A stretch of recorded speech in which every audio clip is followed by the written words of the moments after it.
Well, hello and welcome. This is Misheard Song Lyrics Podcast. I'm Misheard. We're doing Season 3, Episode 146 today. First ever misheard on a Rihanna song. The misheard song lyric is, I want you to love me like I'm a hot guy. And then the correct lyrics is, I want you to love me like I'm a hot ride, not guy. Anyway, so we're doing Rihanna's Only Girl and then in parentheses, In the World. It's a song by Rihanna, who is a Barbadian singer. I didn't know she was from Barbados, so that was a new one for me. From her fifth album, Loud, from 2010. Wow, it's about 12 years old now. The album's lead single, it was released on September 10th, 2010. So let's talk about Rihanna first before we delve into this song. Who is she? What is her real name? So she was born Robin Rihanna Fenty, F-E-N-T-Y, all the way back on February 20th, 1988. Like I said, she's a Barbadian singer, actress, fashion designer, and businesswoman, and now mom, from what I can understand. She was born in St. Michael and raised in Bridgetown, Barbados. She was discovered by an American record producer by the name of Evan Rogers, who then invited her to the U.S. to record some demo tapes.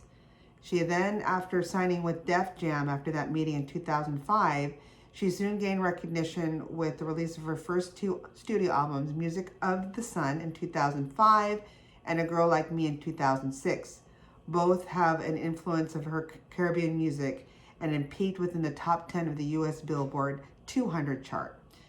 And her third album, Good Girl Gone Bad in 2007, added some elements of dance pop and established her status as a sex symbol in the music industry. And then her chart topping single, Umbrella, Ella, Ella, earned her first Grammy Award and pretty much just shot her through to global stardom. She continued to mix pop, dance, and R&B genres on her next studio albums, which was rated R in 2009, and in 2010, we're talking today, Loud. And in 2011, she did Talk That Talk and Unapologetic in 2012, the latter of which became her first Billboard 200 #1. And the albums had a string of chart-topping singles, including Rude Boy, Only Girl in the World, which we're talking about today, What's My Name, S&M, We Found Love, Where Have You Been, and Diamonds. Her eighth album in 2016, called Anti, showcased a new creative control following her departure from Def Jam, so she left there. It became her second U.S. #1 album and featured the chart-topping single Work, Work, Work, Work, Work. During her musical career, she collaborated with many artists, including Drake, whom she ended up dating in a bit, Eminem, Jay-Z, Kanye West, Adam Levine, Paul McCartney, Neo, and Shakira. All right, so she's had sales of over 250 million records worldwide, and she is the second best-selling female music artist of all times. She has earned 14 #1s and 31 top 10 singles in the U.S. and 30 top 10 entries in the U.K. Her accolades and awards include 9 Grammy Awards, 13 American Music Awards, including the Icon Award, I did not know that, 12 Billboard Music Awards, and 6 Guinness World Records and the NAACP's President Award. Time then named her one of the 100 most influential people in the world back in 2012 and then in 2018. Then Forbes ranked her among the top 10 highest paid celebrities in 2012 and 2014. And as of 2021, this is a big did you know, she's the wealthiest female musician with an estimated net worth of $1.7 billion. That's with a B. Aside from her music, she's known for her involvement in humanitarian causes, entrepreneurial ventures, and the fashion industry. She is the founder of a nonprofit organization called Clara Lionel Foundation, a cosmetics brand, Fenty Beauty, named after her real last name, Fenty, and fashion house Fenty, under LVMH, which is part of Louis Vuitton. So she is the first Black woman to head a luxury brand for LVMH, which is pretty awesome. Rihanna also ventured into some acting and some major roles. I remember her doing a stint in the 2012 movie called Battleship. And in 2017, she was in a movie called Valerian and the City of Thousand Planets. And then 2018, Ocean's 8. She has also been appointed as the Ambassador of Education, Tourism, and Investment by the government of Barbados in 2018 and was declared a national hero of Barbados on the first day of the country's parliamentary republic in 2021. and entitling her to the style of the right excellence for life. Look, you go, Rihanna. She then performed, just knowing what we're talking about today with the misheard song lyric of Only Girl in the World, actually back on Saturday Night Live on October 30th, 2010 in the United States, the X Factor in the UK, and a shortened version at the 31st Brit Awards.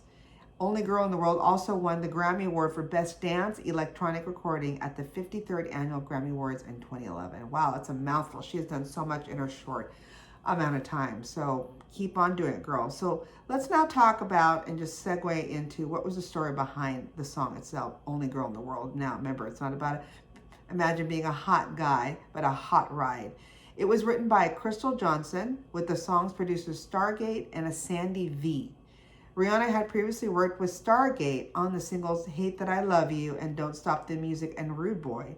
Back in February 2011, Stargate said that Rihanna actually approached them, the Norwegian production duo, before she began recording a then untitled project, saying that she wanted to have fun and produce a happy up-tempo song or songs. And according to an Eric Hermanson of Stargate, quote unquote, Only Girl in the World was the first song created for Loud, and Rihanna decided to include it on the album before recording her vocals. Good to know. And in a web chat with fans, Rihanna said that she wanted to take the next step as an artist. She said, I didn't want to go backwards and remake Good Girl Gone Bad. I wanted the next step in the evolution of Rihanna, and it's perfect for us. You guys are always defending me, so now you've got some great songs to justify it. The singer described Only Girl in the World as having a bigger sound than Rude Boy.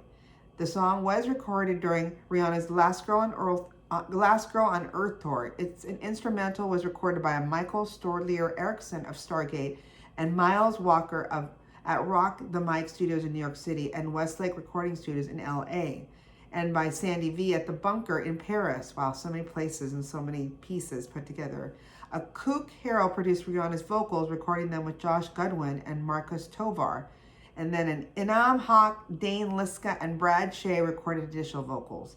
The song was then mixed by Phil Tan at the Ninja Beat Club in Atlanta and by Sandy V at the Bunker, which engineered by Damian Lewis. Erickson V and Hermanson provided the instrumentation, and Johnson sang background vocals. And there you have the song we're talking about. Well, how did it do? Well, it did quite well in the U.S. Only Girl in the World debuted at number 75 on the Billboard Hot 100 on September 25th, 2010, jumping to number 3 the following week. So wow, 75 to number 3 within a week before peaking at number 1, Rihanna's 9th at this time on November 25th. Fast moving song. Loud's second single, What's My Name, featuring Drake, topped the Hot 100 weeks before. It was the first time in chart history that an album's first single reached number 1 after its second. Only Girl in the World was Rihanna's 4th number 1 song of 2010 and was the first female and the only artist since Usher back in 2004 with 4 number 1 singles in a calendar year. Wow. The singer also had the most number 1 singles, 9 since 2000. Only the Girl in the World appeared on the Billboard Hot 100 year-end chart in 2010 and 2011 at numbers 47 and 40 respectively. The song also debuted on the Digital Songs chart at number 1 with sales of 249,000. Rihanna's 8th number 1 single and her 6th to debut atop the chart, the most in both categories by any artist since the chart's 2005 introduction. Then she set a mainstream top 40 pop songs radio airplay chart reward when this song, Only Girl in the World, rose from number 1 to number 2, or number 2 to number 1 on November 25th, 2010, her 7th number 1. The song was number 46 and 33 respectively, like I said, at the 2011 Billboard Digital Songs and Pop Songs year-end charts. And it was also Rihanna's 12th number 1 on the Dance Club song charts and number 46 on the 2010 Billboard year-end charts. A lot of numbers I've been spewing out here. The song also had been certified 6 times platinum by the Recording Industry Association of America, or I lovingly like to say RIAA, and has sold 3.6 million copies in the U.S. as of June 2015. In Canada, the song debuted at number 65 on September 25th, 2010, and rose to number 1 for a week the following week, so fast jump too.